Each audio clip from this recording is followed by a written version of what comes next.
Coming up, man, do the Detroit Pistons stink? Brooklyn Nets take care of business at home, get off the 5-game losing streak. We talk about Mikal Bridges, what this means, nothing for the Brooklyn Nets, and making sure there's no repeat coming here anywhere down the line in terms of the bad luck run. Let's dive in next. You are Locked On Nets, your daily Brooklyn Nets podcast. Part of the Locked On Podcast Network, your team every day.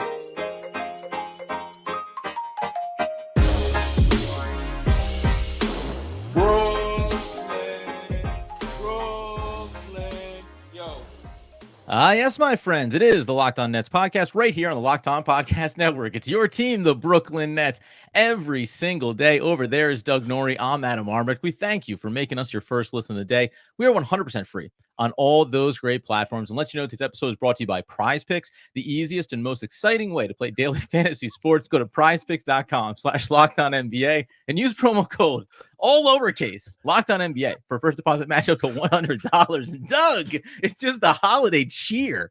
And knowing that the Brooklyn Nets beat the Detroit Pistons tonight got me feeling so jolly, like I've got a belly full of delicious holiday jelly. Oh, buddy, we came into this one knowing that the Pistons were on a 25-game losing streak, knowing that the Nets were now going to go home and home, essentially, against them for the chance to either really hit a new low in the Nets season by somehow losing to the Pistons and stopping the streak, or get them into the record books that the Pistons could lose numbers 26, which ties the in-season record for most consecutive losses, or next game, hopefully, go to 27. And I mean, feel bad for the Pistons here, but you don't want the Nets to be the one that are going to stop the streak. I know people that out there in Nets world are always filled with existential dread around situations like this. Like, oh, of course the Nets will lose this one. Of course they'll do it, buddy. You see, these hands were never shaken. I told you from last night, I said, no, at least for this game, no chance they lose. Double-digit win. No one's watched the Pistons. I've watched a ton of Pistons this year. They completely stink. They stink, and everyone got to see it tonight. They rolled over pretty much, they rolled over for the most part pretty early. I know they kind of came back a few times. There's a reason this team has lost 26 straight games. They're terrible. Nets took care of business, get right spot, and they did it. 126-115 is the final score here, which doesn't even remotely indicate that this game was well in hand. You mentioned Detroit makes a couple of runs because it's the NBA, and that's the nature of it. And listen, we'll talk about Detroit here a little bit. I think sometimes when you're fans just of basketball and you think about names like Cade Cunningham or Jaden Ivey, like the names mean something to you, but the team shouldn't mean anything to most of the league right now. Shout out Koo from Locked On Pistons. I feel really bad for this guy right now. But the nice story here, the headline here for me is Mikal Bridges. Like, this is a get-right game for the team overall. But if you want to have a nice soft landing spot, 5-game losing streak, you come off a game against Denver where you lose it, so you know what that team is, and you don't feel like, oh, we should have won it, but you could have won it. And this was just a nice spot for Mikal to get his rhythm, get his shot falling down here. He had 5 assists in the first half to go along with his scoring performance as well. Something that we've talked about, just having that all-around game. Ends up going for 29 in this one on just 33 minutes of game action, 9 of 17, and got to the free throw line. Something we haven't seen him do nearly as much as we would like. 10 times, perfect there as well. Just good performance for Mikal. Nice little holiday present for him. Yeah, this is the game. Like, look, these teams, when you play them, when you see them on the schedule, these are the chances to stop your own losing streaks, right? These are the chances to get yourself back into sort of game form when it comes to getting good shots, getting looks, like starting to feel pretty easy, get things going downhill. Not to feel too much just overall resistance. You don't have a crazy taxing defensive assignment going the other way, right? Because we see Mikal pick those up from other teams at times too. So it's just a much easier game all around. Now, again, there's like this added pressure in the sense of, one, you want to stop your own losing streak. Two, you want to make sure you don't stop their losing streak along the way. But for a guy like Bridges, who's really struggled in the short term, really since the West Coast trip and beyond, has really taken it hard. If you've listened to him in his post-game comments, he's clearly like internalizing it. He was on the struggle bus and he knew it. And he was, he's basically saying, he's like, I'm the reason we lost. I'm paraphrasing, but like he said that sort of multiple times, that he's the reason that they're losing games. He knows this. They need him to hit shots and he hasn't been doing it. So for him to go out tonight to look much more comfortable, for the most part, I mean, there were some hiccups here and there, but overall 29, 7, and 6, right? Like gets to the line, like you said, 10 times, was looking for contact, was still trying to get to the rim. This was the game that he really needed to, you needed to see it here, right? Like this was very, very important that against a team that's just not good at all, to be able to go out and score sort of at will was important for Bridges. And I think it should have some carryover effect, you would think. Yeah, there's really, because there's no other way that a game like this can go for Mikal Bridges or for anyone who was maybe going through a little bit of a mini slump or whatever the case may have been, because you can't. We highlighted Mikal Bridges' performances on the West Coast trip and the struggles he's been in, because it doesn't matter. You're playing against really good teams. You're playing against Denver. You're playing against the Joker. That's fine, but you still have to step up. But if you have the bad game against the worst team, then all of a sudden you're like, well, if you can't do it here, when are you going to, let alone everything on the line in terms of winning or losing overall as well? In this one, I'll just say the bench did its job. You got some of the buckets there, like all of the kind of things from a high level, all the boxes that have been checked early in the season for them to have success. That's what they did in this game. Do you really look at this in any other way of just get the win? And let's not, I'll say, overpraise any, high level moves that get made. It's a bad team that you should beat. You get the W. It's walking away with it. Like, I don't really want to attribute getting off your 5-game losing streak and saying, now this is the start of something big here for Brooklyn. It's the Detroit Pistons, and it won't mean anything if you beat them again the next game either. No, of course. That's what gives these games sort of like weird count. When you're doing the accounting on a season, these are the weird ones to kind of say, because it would be devastating to lose. It's not like we can come here and start popping champagne with the win, because that's not really what it means. So you do get a little stuck in between. I'm still fine with it. Like they had to get the win. It's nice to see that it was relatively easy. I do think that counts for something. That they were able to go out there and really not have to sweat all that hard against a bad team. I think that you would hope to see. You would hope to see have that be the case, rather than some kind of nail biter where Detroit really believes in the last 3 minutes that they can get there, right? Like that it's like, oh, we're gonna go back and trade baskets or something like that. Right. And have it not be like that. This is a take care of business game. And the Nets, who are not, in the top half of the league in terms of overall talent or record or any of these things, they need to have these games, because it's not like you get judged on them, but they're not going to beat the really, really good teams on a nightly basis. They just don't have the firepower. They just don't. And so you can't count it against them. Again, you don't do backflips, but in a season where you want the Nets to kind of hang around 500, these are the absolute must wins. It makes the Utah one look rough from the other night, but yeah, I think that this is a good win. I think that should feel happy about it, because I know there was a bunch of people out there that went into this one dreading the outcome. I'm positive. I just know. I know what fandom is like.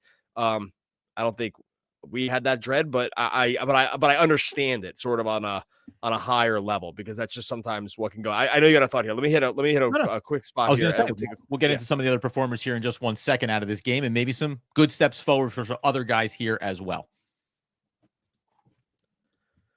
All right, before we get to that, this episode is sponsored by BetterHelp. No better time to start thinking about yourself during the holidays, to make sure you're doing the work for yourself, right? You give to others. The holidays are all about giving to others, making time for others. And sometimes you can just take a second to say, hey, am I giving enough to myself to make sure that I'm being my best self? This is where therapy can step in for you. It just makes you able to go easier on yourself, to treat yourself, get the complete rest you need, maybe just so you can give more love during this holiday season. This is the kind of stuff that therapy is able to give to you. If you're thinking of starting therapy, give BetterHelp a try. It's entirely online, designed to be convenient, flexible, and suited to your schedule. All you do is fill out a brief questionnaire, get matched with a licensed therapist, and switch therapists at any time for no additional charge. In the season of giving, give yourself what you need with BetterHelp. Visit BetterHelp.com/LockedOnNBA today to get 10% off your first month. That's BetterHelp, HELP.com/LockedOnNBA. So as we continue to roll along, the Brooklyn Nets getting back on their winning ways at home against the Detroit Pistons. 126-115 is your final. And the other ones inside of this here, I mean, Cam Thomas going for 20 points on 7 of 16 in his 28 minutes, and everything gets skewed because you get to kind of empty the bench there. That's certainly one of the other positive notes here. But even Cam Johnson, I'm going to say 6 of 10, 2 of 5 from deep, gets to the line 4 times, knocks them all down, 18 points. Now, at the start of the year, we would have looked at this and said 18 points, that's the floor for him. But because he's been struggling, even some of these, by the way, they come in the fourth quarter. He hits the triple that makes, I think, a 17-point game at that time. So it's, these probably get a little bit fluffy. But guess what? It's still a good thing for him to see the ball go through here as well in a game like this. Yeah, like this is all around. You need games like this on your schedule. It's why, I mean, the season's long. It's 82 games, and especially when you are, probably going to be, like I said, like around maybe on the wrong side of 500 even for the course of the season, just based on sort of how you're put together. These are the ones that you have to go out there and gain your confidence against. Now, thank goodness that the Nets have there are teams like the Pistons that are out there.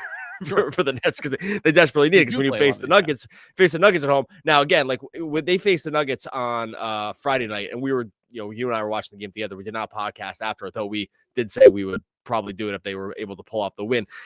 Those are the ones where like, hey, maybe we can get the Pistons and be able to just kind of steal a game from the Nuggets, and then we're feeling greedy. What was the problem? Absolutely amazing. But for guys like Cam, for Cam Johnson, for Cam Thomas, definitely the guys off the bench as well. These are the games that like you want to be able to start finding your stroke again. You want to be able to start feeling confident when you do face better defenders, when you do face better schemes, that you just have the ability to kind of get the ball in the basket. Like the same thing for Bridges applies to the rest of these guys. And I don't think Cam Thomas, you're really worrying about that too much, but seeing Cam Johnson getting aggressive, taking the ball to the rim, right, getting to the line 4 times to the foul line, that might be his most of the year, because that number's really, really dropped off for him. Yeah, these are the chances to kind of remember these parts of your game that maybe have gotten lost along the way.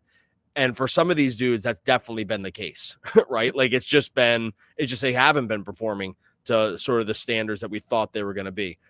And you've had the stats a little bit. That's why the Pistons are here, folks. They're losing games so the rest of us, they're losing the game so everyone can win. It's they see that it's kind of a bigger picture thing. Only 2 other times this season against the Orlando Magic back in mid-November for Cam Johnson, 4 trips to the line, 3 of 4, and then 5 of 5 in the game against Toronto at the end of November. That's it. This marks the second, tied for second most free throws for him in a game, which is an alarming number, by the way. Like if we want to, now I'm going to get into this weird thing where I go, should have been more trips to the line for Cameron Johnson in a game against the Pistons. Everything. Well, that number is like specifically what we've looked at as being like, you want to see where his game's dropped off. Like he's just not getting to the line at all. The Nets in general kind of like aren't amazing at this with their primary guys. So it is somewhat problematic. Like they're not finishing at the rim enough, but he's had a pretty stark drop off in those attempts. And it's not amazing. It's really one of the things that's driving some of his rate stats down. It's funny too in a game like this, because you go inside the box score and you think, the Nets knocked down almost 42% from beyond the arc, but only 24 attempts. This is like another thing about when you play bad teams, it's just easier. They had monster numbers in terms of their assists, 32 assists on the night on 86 field goal attempts on 45 made field goals, I should say. So like the ease with which you can go into offensive sets and say, oh, choosing to make the extra pass is the easiest decision against the bad team, because the percentage of it resulting in a quality play is so much higher than feeling like I need to do it myself, or it needs to be my turn, your turn, right? This is always going to be mismatches coming at you, bad switching actions for the Detroit Pistons, and then just one-on-one matchups that you can also win. So when you see whether it's Mikal Bridges, whether it's Cam Thomas in the right spot, getting the ball into their hands becomes that much easier as well. But it is one of those kind of box scores that I think ends up looking a little bit funky, because when you play bad teams as well, like the Nets win the rebound battle by 2. But it's not really that important. And you know what I mean? Like some of the key categories for the Nets on the season overall aren't nearly as critical in a game like this. It's just be in the flow of it, get out in transition a bit, knock down your shots. Like it's really hard sometimes to look inside a lot of these numbers after a game against a bad team and not only read the good stuff and don't even think about, oh, I'm surprised they didn't do X, Y, or Z. That's the way it is against bad teams. You're just trying to get across the line. And I think it's a good reminder for everyone out there to not take the last thing that happened for your team as the truth for what will always be the case going forward. Sure. It's so hard, right? Like, you lose to the Nuggets, you lose in kind of brutal fashion. We didn't podcast. It's funny because I forget that we didn't podcast about it. You and I watched the game together, and we talked a lot about it. So sometimes it was very different for you and me. We had a great experience talking about that game. Yeah, you and I, we were watching it live together, ignoring the rest of our families. And during the family holiday party, where you and I sat in the kitchen and watched the Nets game, while everyone else did question mark. Like I don't no idea what they were doing. But so we ended up talking. So good to see you. So we ended up talking a lot about the game. But in contrast to the Nuggets game, where it's like, you can leave that game and you're thinking, oh, there's so many tactical mistakes that they made at the end, right? Like just totally brutal thing. And you say to yourself, well, how will they ever win again? Because in your mind, as a fan, you're sitting there, you're remembering the last loss, you're remembering those little mistakes, nothing's going right, blah blah blah, and you'll sort of transcribe that onto the rest of the season. And this is a good reminder, is like, hey, look, every team's not the Nuggets. Not every time the ball's gonna we're not gonna make every wrong tactical decision. It's not gonna be like this forever. Because I know people went into this one, like, again, like thinking about the Nuggets loss and just putting this down as an L2, forgetting that there are other teams out there with significantly less talent, worse coach, worse system. I mean, I don't know if Monty's the worst coach, but I mean, he can't be good. He's lost 26 games in a row. Like, how good can he be? Sorry. Like, how good can you be if you lose 26 straight games with NBA players on your roster? So I get that the roster is a mismatch kind of mess, but still. So regardless, what my overall point is, this is why these games exist, for reminders for the team, but also reminders for the fans. Like, it's okay. Yeah. Like, it's okay. Like, there's going to be spots on the schedule to get back right again. The season's long, and sometimes it's hard to remember in the moment.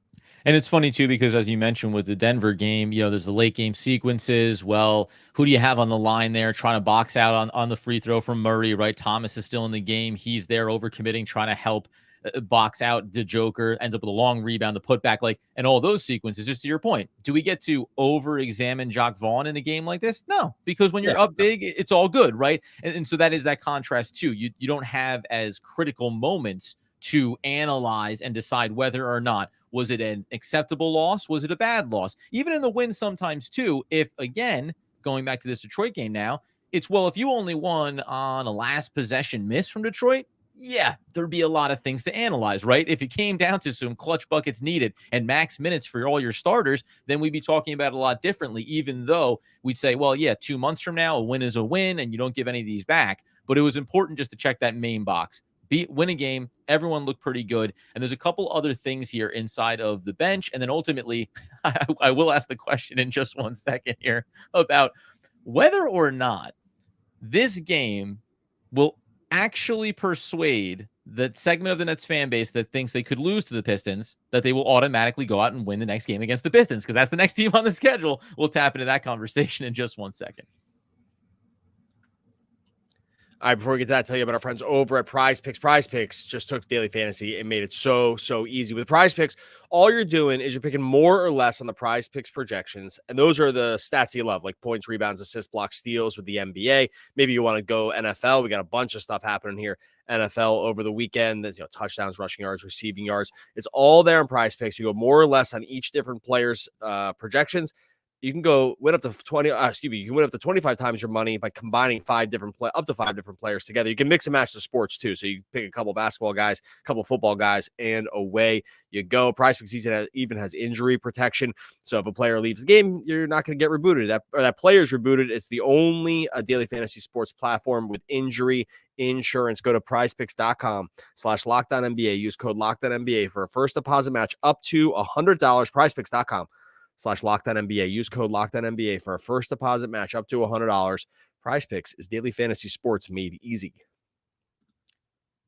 And so, as we tie a bow on the Nets getting off their losing streak and heading in the 26th loss to the Detroit Pistons, dialing back in here on the starting lineup, which, I had said this in the Denver game. And again, you reminded me, and now we'll remind everybody, we didn't podcast after that. But you were over on social, obviously, talking about how did you not change this lineup?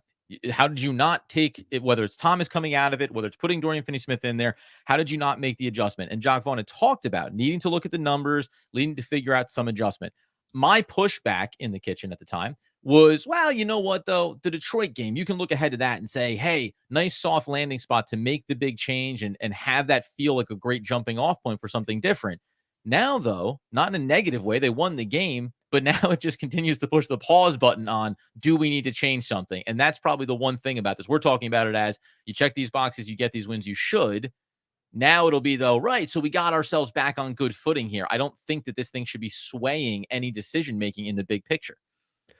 Their starting lineups, they got outscored. This starting lineup got outscored by the Pistons starting lineup. I know. That's what I mean. The winning the game thing is cannot be the reason to continue down this path. Again, the starting lineup is not the reason they won. Players from the starting lineup are the reason they won, but the specific combination of starters is not that they got. Again, I can't say this enough. They got outscored by the Pistons starters both at the beginning of the first quarter and at the beginning of the third quarter. It's the only time these groups play together is at these things, and maybe it softens it a little bit because the bench ends up coming in and crushing everybody again, like they've done, and this has been sort of the story of the whole season.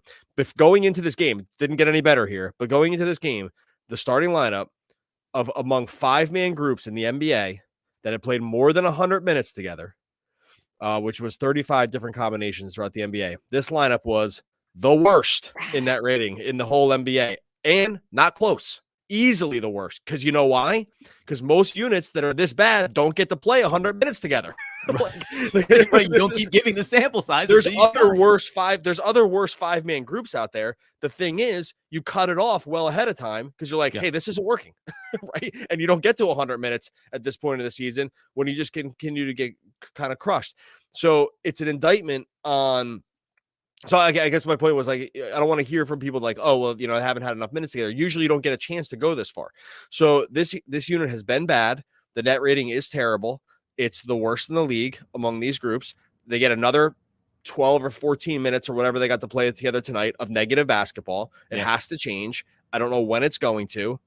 I got a text from someone inside on the Nets over the weekend that suggested that it's like there's even some disagreement about this, like among coach to GM. I don't know. But in general, it still just has to change.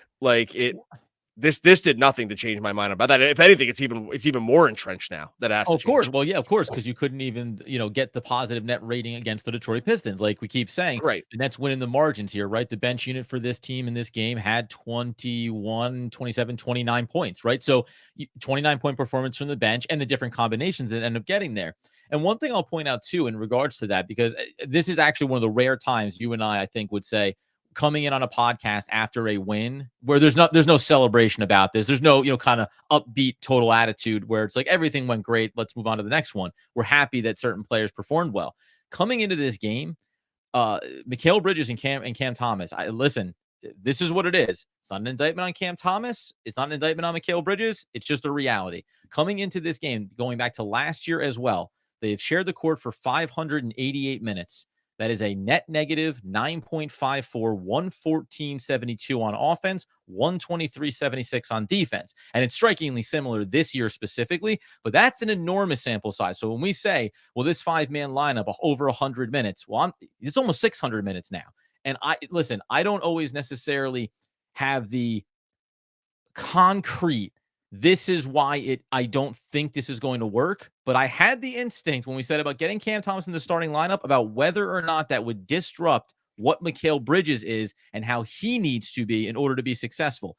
I know that's not the only reason that this lineup doesn't work, but something there just doesn't seem to fundamentally function great because we've seen these guys be able to be successful by themselves, not even on the court, individual performance wise. They have a good box score individually, but they do not function great together when they're on the court and sharing it inside of that full 5-man combination. Yeah, like neither of them are distributors. Both are ISO scorers for the most part, right? Like both want to get into the mid-range game. They kind of just want to do their thing, and that's what it's going to be. They're not really elevators. They're good. They're very good individual players. Yeah, they're very good individual players on offense. But the combo, and I'm not putting it on Cam Thomas either. No. The only reason I even pushed onto him, moving him in the past and moving him into this off to the bench and then putting someone else starting line is because they have another 5-man group that is good, like without him. And by the way, too, because Mikal Bridges isn't going to the bench, right? Like, that's the reality too. We're talking about like what move is going to get made. It's not going to be Mikal Bridges out of the starting lineup. It's going to be Cam Thomas if you're making the choice between the two. Right. So I've liked, and I like it what we're seeing from Cam. Like Yep. for 3 of his first 4 possessions out of either drives or PNRs, like he passed. Yep. Like these are good signs from him. The passing is getting there. It's still a little slow to come, but it's getting there. I think actually we can start to see the semblance of like that being part of his game going forward. Regardless, the starting lineup, they just have to go with another group. It's just enough is enough already. Like there's just the sample size is big enough. The eye test, it doesn't pass the eye test. It doesn't pass the statistical test. It passes nothing, and it's just not working. And whether or not they don't want to do it because they can't decide because Cam Thomas has been individually good, right? Yep. And that's a tough thing to do, or because like one person, one group in the team among the organization wants Cam to start and one group doesn't want him to start, right? And there's maybe butting heads around that. I'm not sure, but I get why it's a problem. They just at some point you have to bite the bullet. It's just like this lineup doesn't work. The other combinations all kind of work, right? Like literally almost. There's things that work that work Yes. that are there for you, and you're choosing. There are other not combo. Of course, there's other combo deals out here that work fine, totally fine. Like let's just lean into those and just split this one particular group up and mix and match. They don't close with this group anyway, right? DFS is out there closing. They kind of mix and match that group. Like it's just very obvious to me at this point that this is what they should be doing, but I'm just not sure they're going to be able to do it. And I will say a win here is probably not going to make it easier. They're not going to come out of a win, I don't think, and make the change either. So that's what I meant too. When you mentioned about how, it's still losing minutes for that starting lineup there. It's like, yep, but we won the game. And by the way, like you and I have talked about this when it comes to adjustments that fans will clamor, more of player X deep buried on the bench over another. But when your team wins the basketball game, it's easy to push back on the idea of needing to do something different. But we're pointing to a large sample size that tells you in totality, and coming off a 5-game losing streak and coming off a bad West Coast trip, something needs to look different here. One other thing that I'll point to, which I'm going to say is a positive and also what we need to see more of, Mikal Bridges tied his season high with 7 assists in this game as well. We often talk about the next step for Cam Thomas in his game. Whatever version Mikal Bridges, is going to be as a elite but not superstar level player, part of that is setting other guys up too, right? It can't be that we look at him and say, well, you get to be the pure scorer and also be a guy that tries to anchor down on defense. We know he does that as well. And then leave it to who? Spencer Dinwiddie needs to be the total full catalyst here. We know there's no Ben Simmons on this court right now. So when you look over these last handful of games for him in losses or otherwise, I can see that he's had 5 or more assists in 3 out of the last 4 games. He needs to be that guy. Like I don't think it should be an alarming demand to say Mikal Bridges should be closer to 5 assists per game than 3 by the end of the season, and he averages 3.5 through the month of December. So there are things that I think Mikal needs to be taking on here more as well. And sometimes when he has bad shooting performances over a stretch, it's easy to actually forget all the categories that you do want a player of his caliber to be pretty good and to have an impact in, the same way we say it when we talk about Cam Thomas's long-term development. Yeah, look, if they're all able to share the ball and it doesn't become sort of your turn, my turn, which is what the offense becomes at times, then I'm fine with it. Oh, and again, it's why I'm also fine just splitting these guys up and playing them a lot of minutes and just, and having them or putting, those 2 on the court and having 3 really good defenders out there, right? And you cover your tracks the other way. It's just like this one thing. Anyway, I don't want to get too. I guess we got kind of bogged down here. It was a win overall. So I think we can close out here on the positive notion of, because you're right, by the way, because all these things were bubbling under the surface. Again, we didn't get to talk to you guys after the Denver game, so there were some things that we need to get off our chest over the last handful of days.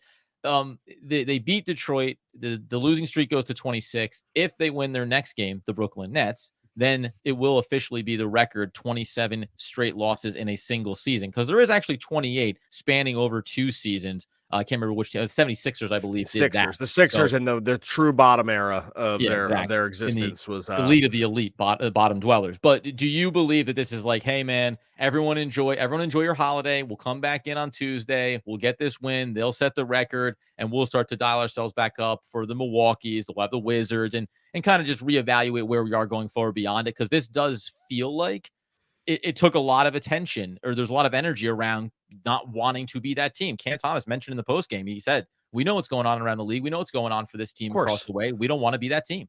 This is an interesting meeting point of motivations, because on the one hand, you get teams like the Pistons who, I mean, they don't seem to be that motivated to to get out of this. They couldn't beat the Jazz the other night, who played without anybody, and looked not that energetic in this game. Played Joe Harris for some reason. The guy had been DNP'd for the last 3 games. I'm sure it was just I'm sure it was just because he was in Brooklyn, but but then you have the other, but people do not rate the other factor of this, which is the other team does not want to be responsible for stopping this now. Right. And there's a lot of motivation around that. There's intense motivation around not being the team that gets pegged with, oh, you let go of the rope. Right. And I think that pendulum it's going to be Nets are the team in the history books that gave the Detroit Pistons the all-time single season longest losing streak, or the Detroit Pistons avoided it by beating the Nets. Right. So you're on the history ledger no matter what. Exactly. So anyway, that's on Tuesday. We'll get into that, leading into that game to see how it goes. I suspect the Nets are 5.5-point road favorites or something like that going into that game. In the meantime, thanks everyone for jumping here and over on YouTube. We'll grab a couple questions on the way out of here. In the meantime, make sure you're subscribed over on YouTube. Make sure you subscribe wherever you listen to the podcast. In making a tough decision like moving Cam Thomas to the bench potentially, some things break your heart, but fix your vision. That's from an unknown great historical figure. Oh, one of the all-time great poets. We're back again in a moment talking more Brooklyn Nets basketball. Basketball. Yeah.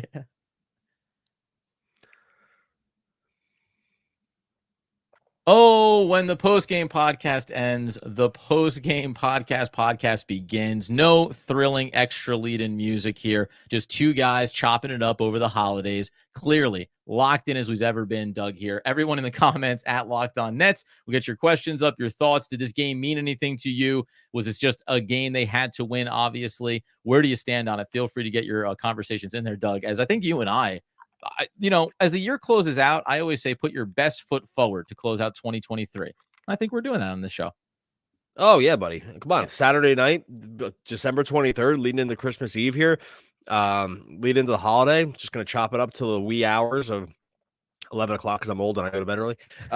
Just talking the video losers. Appreciate that, Prophet R. Yeah, I mean, Prophet, I appreciate the promotion. I think we could, we can give everyone a loving nudge, right? Like the videos, you fellow great Nets fans. We can, we'll tweak that as we go along, but I appreciate it. And this is not a bad one either here. I think, there we go. Isaac Garcia might be onto something. I mean, listen, I can, when I talk about running a small ball lineup, I think Doug and I represent a smaller version of a small ball lineup, but I think we could get out there and maybe chop it up a little bit. Of course, man. That's what I like to see. Losers and give more minutes. It's all good, man. Here's the thing. You'd be shocked at what you could say to. I mean, probably both of us. Definitely me. That would not bother me. So we could. All right. Nets better win in Detroit. You want to throw some up? You got anything else up here? We go. If you have some questions you want to throw up there or comments as we head into the holiday, if you celebrate, if not, enjoy the days and the weekends as well.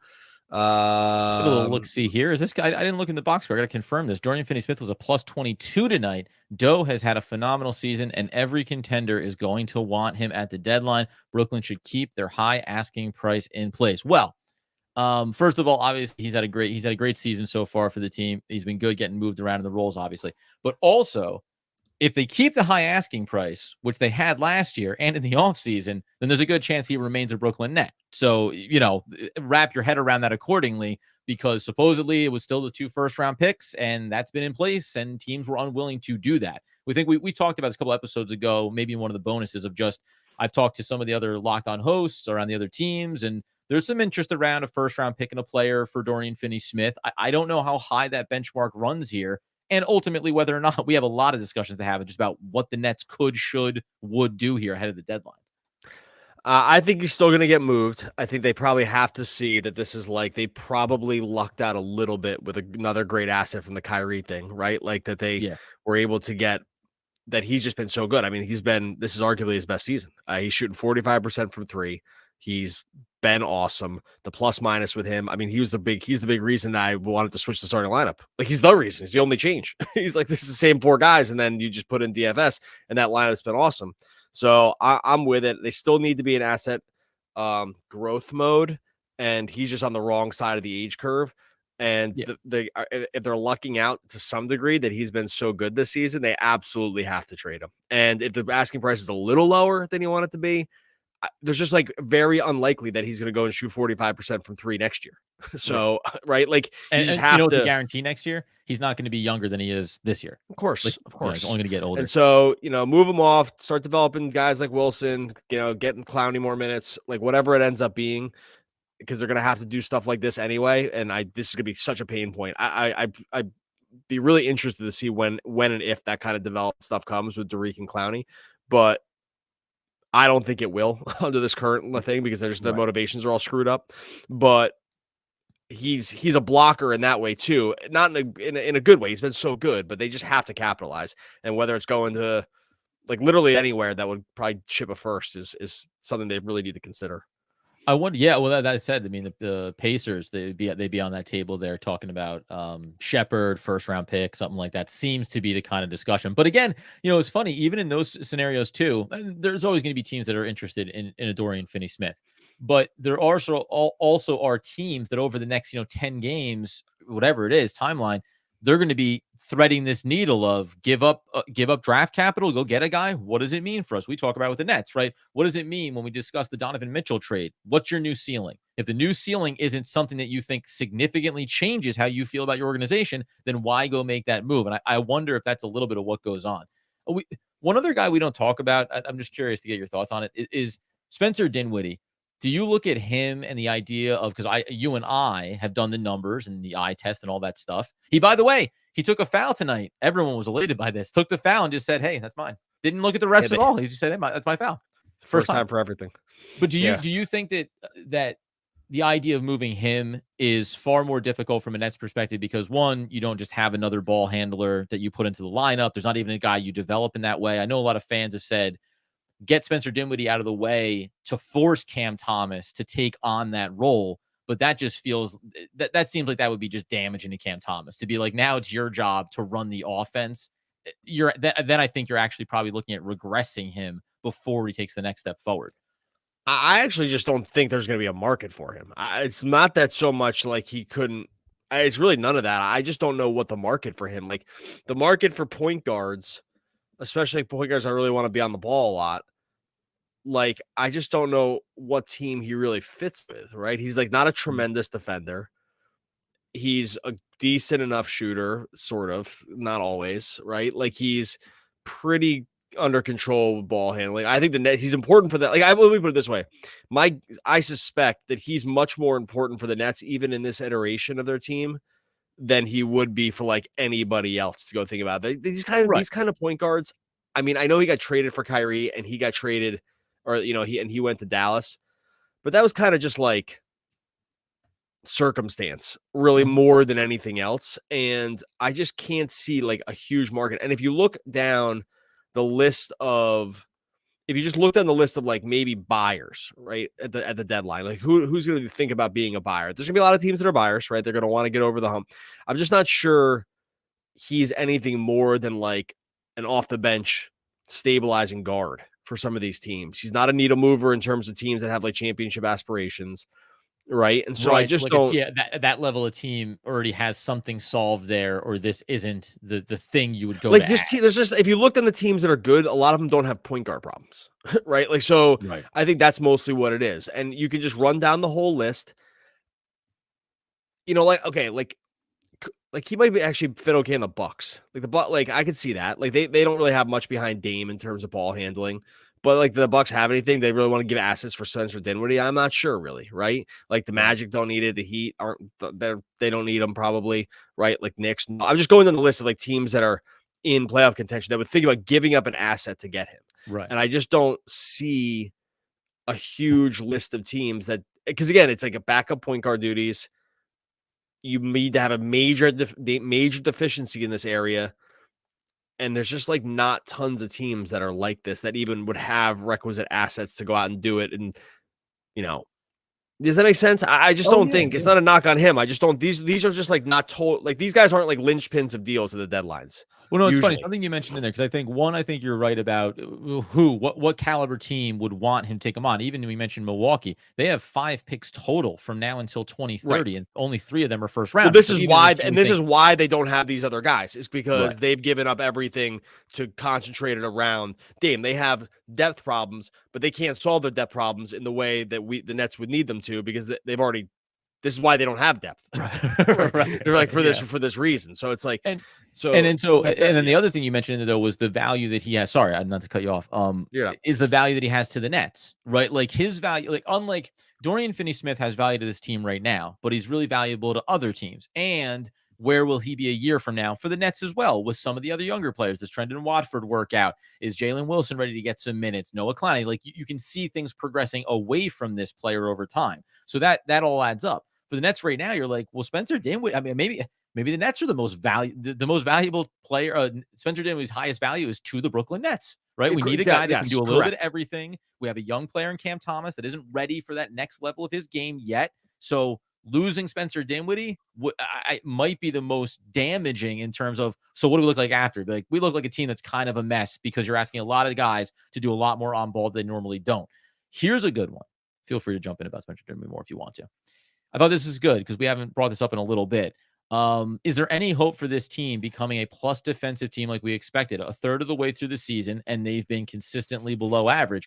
This might be one of the most shocking things, right? I mean, we said this a couple of times throughout the year. Came into the season thinking, will they be able to score any points? And maybe they just have to drag teams down into the mud with their defense. Well, no real defense to speak of consistently night over night. And they can score a lot of points. And then it's really been about the nights when their offense does die away. They haven't been able to run with some of the tougher teams. Yeah, 21st in defensive efficiency this season. It's not looked great. They've allowed really easy baskets at times, and sometimes very, very, very easy baskets for like long stretches. I mean, again, Detroit just put up 115 against them. I think Detroit had, I want to say a bottom 5 offensive efficiency. Let me just look real quick. Oh, I called it up 4. Yeah. So bottom 4 offensive efficiency on the season, and Detroit just scored 115 points. So like, it's just not, the defense isn't good. They've gone to a different coverage, with more drop defense. They don't really have the point of attack defenders to like really punish teams on that. They have switched more recently.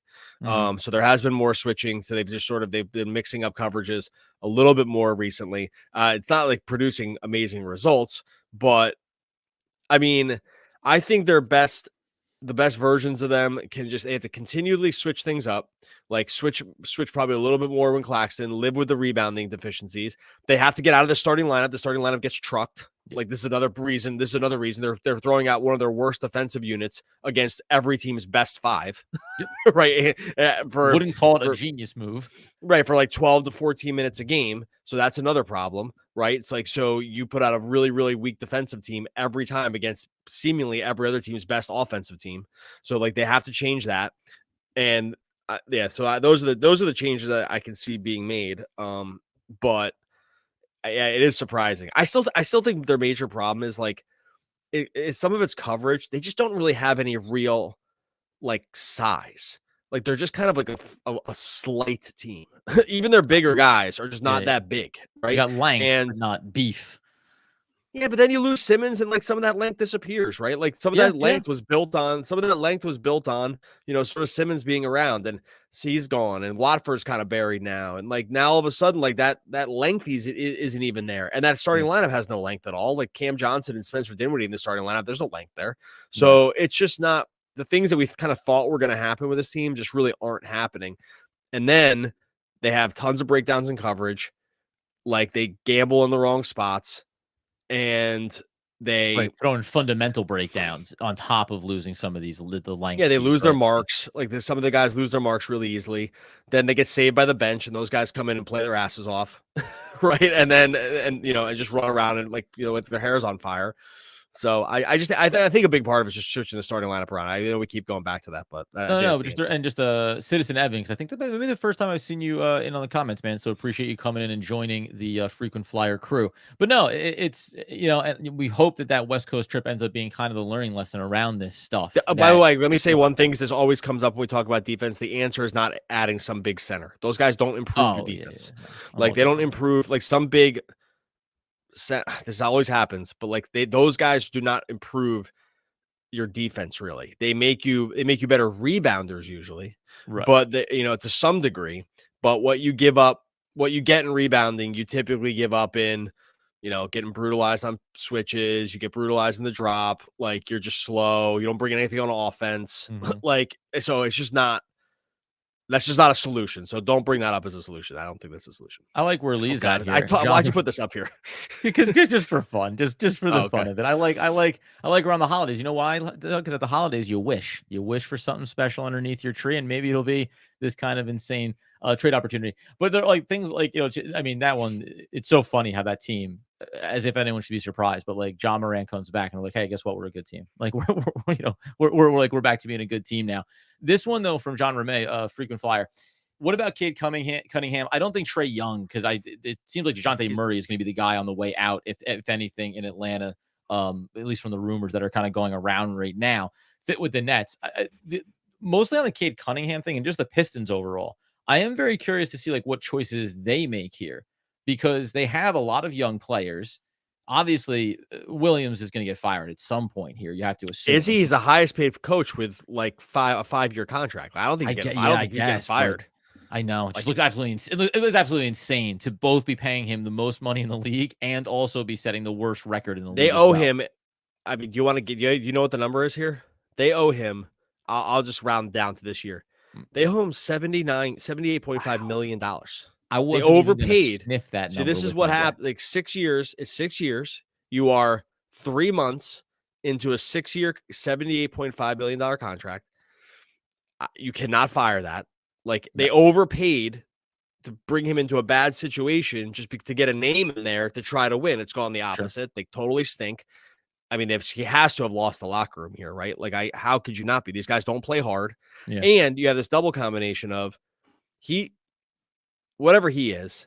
I mean, he has a track record, so it's like hard to imagine it's all him here. But you have that, plus you have this roster that's just like horribly built. The GM has built this roster on big, slow centers, of who their best ones hurt, Jalen Duren. No one that can shoot at all in the modern NBA. Bojan Bogdanovic is like the only one. And then these guys like Caden and Jaden and Osser, who I like these guys. None of them can really shoot. And so I don't know. I'm kind of going off here, but it's literally actually every problem. It's like the coach can't seem to probably get through to them. They were already behind the 8 ball because the team is so poorly constructed. Right. And your young guys, like, unfortunately, might not be as good as people think. Like, is Cade Cunningham really good? There's like stats that would tell you no. Right. Right. Like, he's and so, the shooting efficiency has been horrible at times. He looks completely checked out on defense.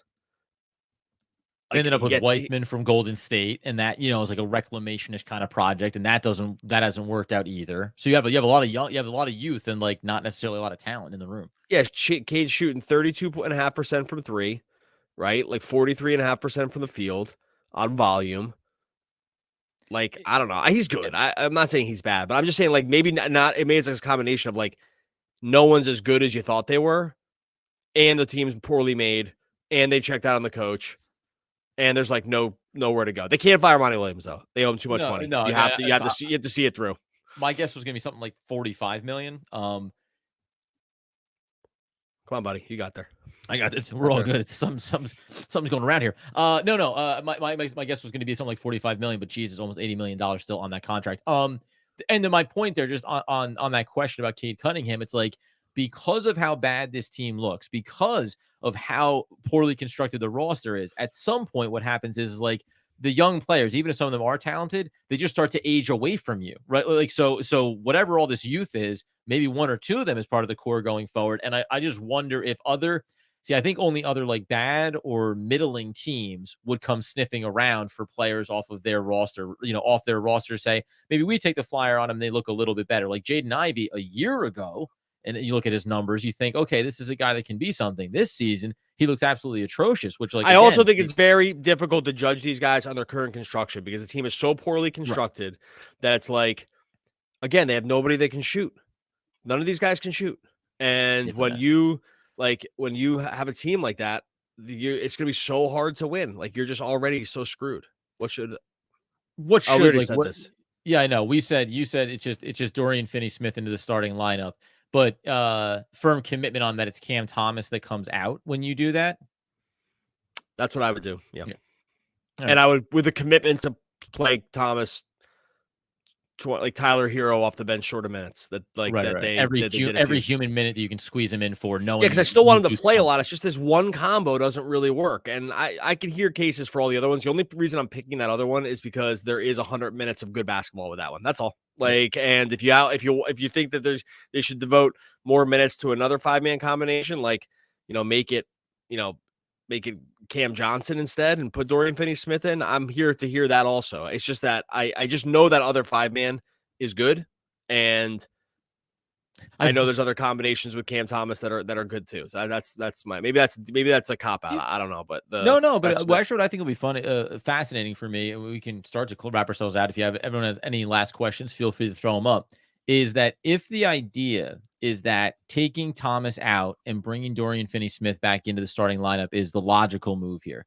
I do wonder about, so when you look at the second unit and saying, is there a margin move that the front office tries to make to improve what that second unit looks like? Just, to balance that out a little bit more, to get another ball handler of some kind to help Cam Thomas there, get a little more size on the wing, something along those lines. It becomes down then to spending as opposed to, selling. But it feels like the organization might move in that direction. But as we've alluded to, there's some sense that this organization is not entirely on the same page with what they should be doing and when they should be doing it this season. I was just looking up this other 5-man group. Let me just see if they have enough minutes here. They don't. It's really crazy. Okay, it's like there's a combo. I'm trying to find who the fifth player in this would be, because the Dinwiddie, Bridges, Cam, Dorian Finney-Smith, that 4-man group. Yeah, that group has been. I screwed all this up. Sorry. Wait, give me 2 seconds. I know we're live here. I just had that group's at 120. Right, so that 4-man group is 121 minutes. And that group has been really positive, right? So it's basically it makes sense. It's like getting Dorian Finney-Smith in there to cover the tracks of Cam Thomas and Spencer Dinwiddie from a defensive stuff, right? I just can't. I'm trying to find who. That's a lot of minutes. 121 minutes is a lot. So I'm trying to just find who would be the and fifth that 4-man guy. group is what? That fifth 4-man group is Spencer, Cam Thomas, Bridges, DFS, and then I'm trying to find who the fifth guy. I'm probably going about this the wrong way, but I had done this the other day though as well, which I found really fascinating. And I think about sometimes with that second unit, and I wonder if I'll try to do this on the fly here, just with a very specific, just a 2-man combination that I was curious about how they look together or separated from one another. And if I throw in Day'Ron Sharpe, I guess my point, I did, because 121 minutes is a decent amount. Yeah, but it can't just be split up 10 ways between 10 different guys. You know what I mean? Because that's so there's just someone I'm missing here. So I'll you vamp for 2 seconds. I'll find it. Well, one of the other things that I was looking at as well, I did this the other day, was just looking at these different combinations. I had said how when you look at Day'Ron Sharpe and what his plus minus is, and with Nicholas Claxton, but 141 minutes when Thomas and I found it. What? Well, hold on. Let me finish it out here first. So hilarious. I got a little 2-man combo that I'm working on, and this could be a big deal. We may find something here. No, but just that Cam Thomas and Day'Ron Sharpe, 141 minutes together. It's not good defensively, but it's very good offensively. 122 offensive rating. They're plus 153. Nicholas Claxton and Cam Thomas sharing the court, which includes some of these bad minutes, but 226 minutes. They're a 108, 126 essentially on their split. So there was something inside of this where I was just thinking about, it's where does Cam Thomas fit? Where does your backup 5 and Day'Ron Sharpe fit? And trying to work with those combinations. What's the fifth man that you came to? You want to guess? Because I started laughing about it. Well, you said so. That's Mikal Bridges, Cam Thomas, Spencer Dinwiddie, and Dorian Finney-Smith are the 4. Oh, those are the 4, and there's a fifth guy. Those have played 120 minutes together. There's a fifth guy that makes up 50 of those minutes, and the lineup's been amazing. I don't know why. Well, I want to say it's Ben Simmons, who's not Ben available Simmons. for this team. Yeah, it's Ben Simmons. Yeah, that's why it's so funny, because it's oh, awesome, right? It's who's this guy? I just can't figure out who. It's it's this secret, this piece that they just could so desperately need, and it's Simmons. And it makes total sense. It's he can just do the ball distribution. He can play a little point guard. He can just do kind of everything, and sucks to not have him, but that's the guy that rounds out that lineup. So that's the guy that played half the lineup with that group, and now the rest of it, the mix and match is like doesn't get you there on the minutes. Right. So yeah. So I think the point with all of this is that you should be trying these things, right? So, okay, Ben Simmons, you can't try Ben Simmons. He's not there. Okay. But try some more Trendon Watford. Try some more. Now Lonnie Walker's out right now. The Dennis Smith Jr. piece, we've seen him play pretty well.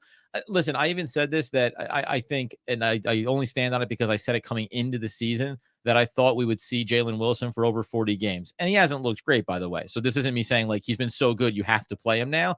But at some point, the same thing you do with Trendon Watford. You start to play him a little bit. Oh, he kind of works well. Oh my God, he does something a little bit better than we thought. A little better ball handling here, right? A little better in the transition game. You have to just start testing these different things out. And again, as Doug has said several times here tonight, we also already have the sample size of this thing that does not work, and we have a sample size of the thing that does work. So I feel like there is a hesitation from Jacques Vaughn or from the organization to not be more willing to kind of play a little bit fast and loose with rotations. We used to talk about this all the time, even with the superstars, of like all the different combinations because of injuries. I actually I don't mind a lack of stability if it's for the sake of seeing how do we figure out cultivating better combinations here, because defensively it hasn't worked. And even though that 5-man combination with Dorian Finney-Smith in and Cam Thomas out, that still hasn't been perfect from a defensive perspective as well. There's still things to figure out here for this team. Oh yeah, for sure. Like, and I think they owe it to themselves to try and at some point they're gonna have to play the younger guys, like you said. The Javon's really been against it, and it's hard to see that path. Really, the motive again. So their incentives are all screwed up. Like on this team, that's the other problem with this team. Like they can't. The incentives are all messed up. By the way, let me throw this up there real quick because we're gonna get out of here soon. But I wanted to pay note to this one. Yeah. Quickly, Barrett. Quickly, RJ and 2 firsts for Bridges. Okay, I wouldn't do this, but. And the Nets would never do this either. They're never trading Bridges to the Knicks. I'll tell you that. Like right. I don't bet my life on many things, but I'd come close to bet my life. Nobody wants to be able to look out their window and see their former player dominating across the street. There's no chance. And I just wouldn't do this deal because those picks aren't going to be very good because the Knicks would be good with him, and so the first will be bad first, whatever. Yep. In the new year, actually maybe the next week, because we've already talked about this a ton offline. There is one specific Mikal Bridges trade that I would entertain. And I think it's actually it probably will not happen, but we floated it out there to a bunch of folks, and sort of everyone seems on board. So, but it's just only this one situation. So we'll do a podcast about that at some point. But there is there's literally only one scenario where I would trade Bridges, and oddly enough, whether it'll be this week, I think certainly for that. And hopefully everybody, by the way, whatever holidays you're celebrating, enjoy them, or because we won't be back until, correct me if I'm wrong, Doug, we won't be back until Tuesday after the game, right? I might do a game preview. Oh, that's right. Make it a little taste of us during the day on a Tuesday, but the next full podcast will be on the post game after the next Pistons matchup. So yeah. But that one specific scenario that Doug is alluding to, it also is going to open up a discussion about the other side of that coin. There's the one scenario you would trade Mikal Bridges, and then if that doesn't present itself, the other way that they should go. So it's the full selling or maybe full buying, because we talked about the Donovan Mitchell one. Neither Doug or I were a fan of that trade, but it doesn't mean that there aren't versions of this thing they could do. I think the thing we're going to kind of frame around is that ultimately right now it feels like this organization is going to do the thing right down the middle. Not do anything at all and leave us to continue to speculate about all these players and what it looks like and how competitive they're going to be and how many games they can win. That's been a theme for Sean Marks and this organization usually, is hesitate just long enough so that the moment passes to maybe make the big decision. Yeah. Some of these are uncomfortable. Like some of these moves, sometimes you have to get to, for real progress to happen, really, whether it's in a team, whether it's in your own life, whether it's in a business, like whatever it is, you need moments of discomfort. Like there's just no other way. Personal betterment, physical fitness, like literally anything. Like name the thing that you want to get better at, or / be really good at. There have to be many moments, not all of them, but many moments of discomfort. And I worry that along these lines, this is not a team that's going to want to get uncomfortable. And uncomfortable means like doing something that might have you be bad for a couple of years, and like that's just, and I just don't see that coming. And I think the problem with that is like I said, like literally with anything, if you want to be good, and by the way, if you're a person that doesn't get uncomfortable with things, there's a good chance you're not very good at stuff. Like, sorry, that's just what it is. Right. Like Right. that's just the truth. Like if you're not if it's just too easy to be comfortable, then I get it. Like comfort's also cool, but like it's very unlikely that you're getting very good at anything either. And so like with the basketball situation, that's the case here with the Nets. I'm worried that they're not going to be wanting to get uncomfortable around the situation, and we're going to be sort of just mediocre. Like I think that's kind of what we bought into. And included in that group, by the way, in that discussion is going to be one deep cut guy that's been very good for the Nets this year that I think they should be very eager to trade now rather than holding on to. But Harry Giles. Yeah. You gotta strike while the iron's hot. His value is never going to be higher than it is right now. Harry Giles. There's a world where I agree. Well, real quick, I'm going to show this one thing. Brad Parkinson wrote, Bridges' contract is too good to trade. I agree with you. There's one situation I would do it. This is what I'm trying to tell you. Like, right, there's one situation. This isn't, and I'll tell you right now, when I present this to everyone, you'll agree with me. Everyone's going to agree with me on this. They'll all say, you'll all say yes. Like you'll say, oh, that one makes sense. Anyway, maybe you can just predict what it is now. Anyway, I think let's get out of here. All right. Much appreciated to everyone who came in here, YouTube Live, following the game. Thank goodness the Nets pulled out this win. This would have had a very different somber mood. No one wants to celebrate Santa's birthday with a loss, like to a team that's on one of these losing streaks. That's not why Santa was born. He was born to give us gifts and for the Nets to win. Like that's how I said they should have flexed that game to Christmas. That would have been the most watched Christmas game. They should have flexed the Tuesday one now to Christmas just because it's going for the record. This is why we like sports, buddy. Anyway, much appreciated to everyone that got into here on YouTube. Much appreciated to everyone that's been along the ride with us for Locked On Nets. We've continued to grow over the years, and it's really all because of you out there that come in here and want to talk hoops, kind of 24/7. We really, really appreciate it. We will be back again Tuesday morning, probably for a game preview, but at worst, Tuesday evening following the Detroit Pistons games. We'll be back then talking more Brooklyn Nets basketball. What are you talking about? Everybody likes Denny's. It's an American institution. That's Santa Claus, a.k.a. Scott Calvin, a.k.a. Tim Allen from the Santa Claus. Oh, one of the all-time great poets. We'll be back again Tuesday. Like I said a second ago, because Adam remembered the quote this time, talking more Brooklyn Nets basketball. Basketball. Happy holidays. Basketball. Yeah.